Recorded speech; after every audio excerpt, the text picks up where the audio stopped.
Hi, Michael Derek York here for Sports and Health Sciences, the Motor Learning 502 for American Military University.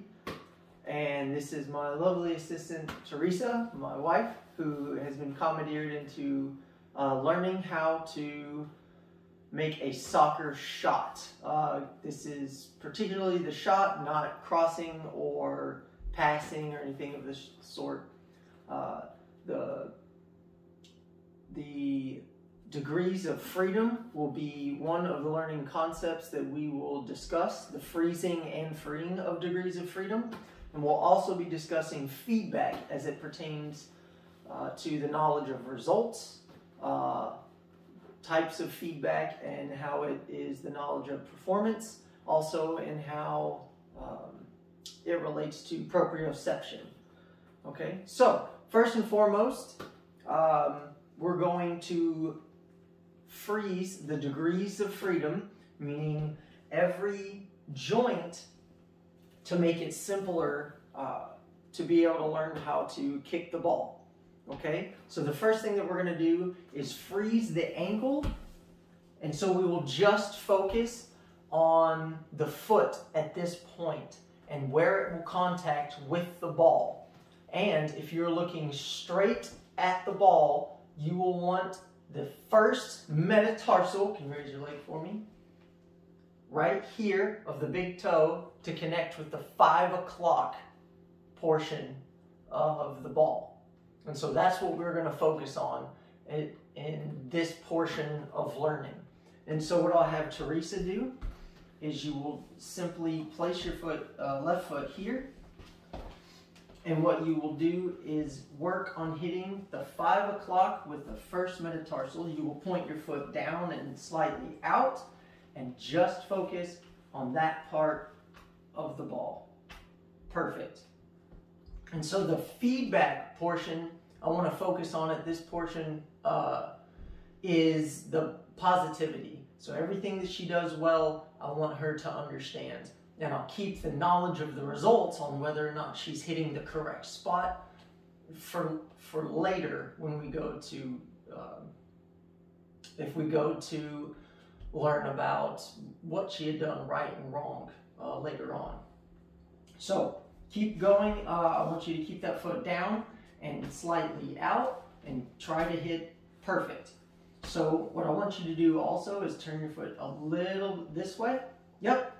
And so that type of feedback will be actionable, something that we can actually have her do in committing forward. So once we've established that she can connect the foot to the ball, any of this we weren't really focused on as opposed to where she was hitting on the ball. Go ahead and allow the knee to open up, and we're going to focus on keeping that the foot locked in. And you're going to snap the foot downwards, hitting the same spot. And so we're going to go ahead and stop there. What we're doing is we're freeing this degree of freedom, this joint, and allowing her to come forward and down onto the ball. What I want you to keep doing at this point is to try to keep your knee over the ball so that way it won't lift. Okay, so yep, it's going to stay over the ball, good, and it's just going to come down.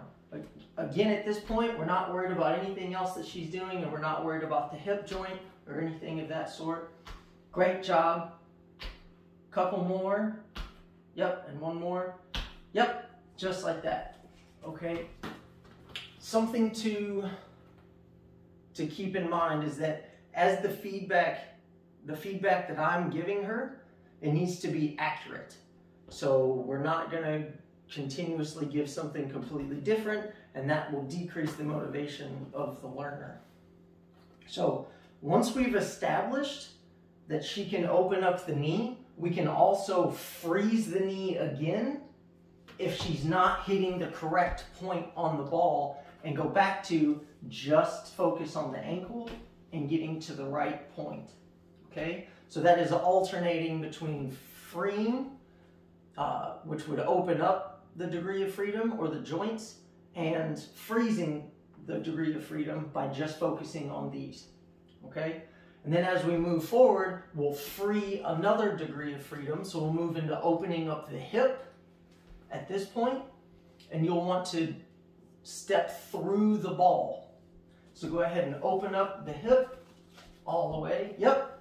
And then you're gonna follow down and through, perfect. So the connection of the foot, keep the foot locked, and you'll snap this joint right at the end to apply power, keeping the knee over the ball. And so as we master each portion moving forward, starting with just the foot, then to the knee, then moving into the hip, we can continuously practice each of those steps and master each one of those before moving forward.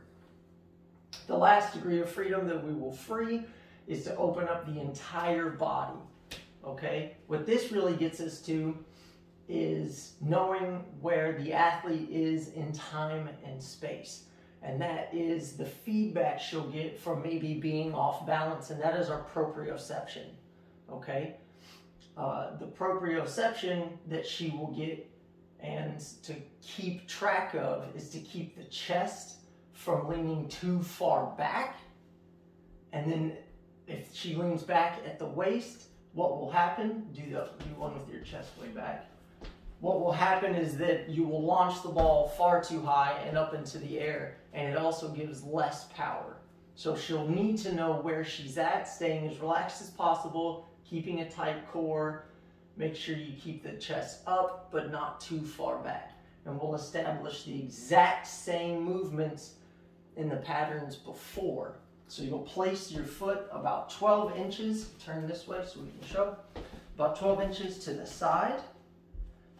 And then you're gonna, at this point, you've already initiated momentum. You'll open up the hip and drive through, snapping the foot forward and lifting the ball. So do a couple of those, step forward. There we go, one more. Perfect. And so what I would tell her is that she's done well. Where she can open up a little bit more, or where she needs to focus on maybe if keeping the chest over the ball, keeping the knee over the ball, or keeping the foot locked in the first phase that we were talking about at the very beginning. Another point in feedback is to understand that you do have to let the athlete know that they have conscious control of their entire body, understanding the proprioception that they have, understanding that they can control where they are in that time and space. Thank you for what you've done. Hopefully that will motivate you to practice a little bit more as we're moving forward. So that once all of these have been established in that learning realm, and we've moved into the autonomous or the automatic stage of learning, we can continuously move back down to establish mastery at the beginning levels and the cognitive levels of each of those freezing and freeing points of degrees of freedom. Again, the knowledge of performance, where she did well, is something that as a coach I would need to tell her. The knowledge of performance is what would lead to an actual result. So her ability to open her hip will lead to a better result of more power moving forward. So that is something, when you give feedback, you'll want to focus a little bit more on the knowledge of performance, as opposed to you hit it or you didn't hit it, which would be a knowledge of result. She didn't achieve the result, or she did achieve the result. And finally, positive feedback is always best. So I'll want to continuously tell her what she's doing well, so that way she'll want to do those, and then maybe make suggestions on movements that she can make outside of those. Thank you very much. Again, Michael Derek York with teaching the shot of the soccer ball. Sports and Health Sciences, 502, Motor Learning, American Military University. Thanks again.